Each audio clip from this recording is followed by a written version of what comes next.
Namaskar. In this video, I will discuss about influence of the male hormones.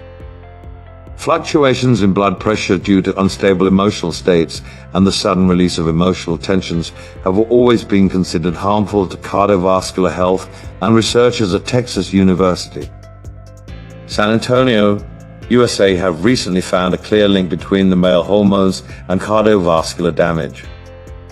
They have discovered specific receptor sites for testosterone molecules within the walls of the great arteries and cardiac chambers. The excessive liberation of testosterone into the bloodstream, which occurs under conditions of uncontrolled emotional behavior, is now believed to wound arteries or damage the heart and blood vessels, as the hormone molecules become affixed to these receptor sites. Many cardiologists, including Dr. Christian Barnard, the pioneering heart transplant surgeon, now recognize the value of relaxation and other yoga practices for exerting a stabilizing and harmonizing influence upon emotional behavior and endocrine secretion patterns. They prescribe yoga nidra routinely, both for protection against premature heart attack and for inducing deep mental, physical, and cardiac relaxation in anxious and fearful coronary patients.